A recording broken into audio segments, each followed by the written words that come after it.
పూణేకి అయితే బైక్ని తెచ్చుకున్నాము. కానీ కోట నుండి డ్యూటీకి వెళ్ళడానికి అయితే ఓన్లీ 2 కిలోమీటర్సే. అంత తక్కువ దూరానికి బైక్ ఎందుకని ఇక్కడ సెకండ్స్లో అయితే సైకిల్ కొన్నాము. నైట్ డ్యూటీస్ కూడా ఉంటుంది కాబట్టి మేము లైట్ని అలాగే హార్న్ అయితే ఆర్డర్ పెట్టాము. హైవే కాబట్టి అద్దాలను కూడా ఆర్డర్ పెట్టాము బ్యాక్ సైడ్ వచ్చే వెహికల్స్ తెలియడానికి. లైట్ అయితే చార్జబుల్ లైట్, దానికైతే ఛార్జింగ్ వైర్ కూడా ఇచ్చారు. ఒక్కసారి ఛార్జింగ్ చేసామంటే మాకు 3 days అయితే వస్తుంది. ఇదే మా సైకిల్.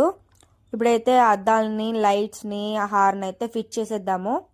మీకు నైట్లో అయితే చూపిస్తాను ఎంత లైటింగ్ ఫోకస్ వస్తుందనేసి. అయితే హార్న్ కూడా వినిపిస్తాను ఎంత సౌండ్ అయితే వినిపిస్తుందని. లైట్ ఫోకస్ అయితే మరీ గొప్పగా అయితే ఉండదు, గుడ్డి కన్నా మెల్లమేలు కదా. ఓకే పర్లేదు, వర్త్ ఫర్ మనీ అయితే అనిపిస్తుంది. హార్న్ అయితే చూడండి, దానికి డిఫరెంట్ సౌండ్స్ అయితే చేస్తుంది. Thank you.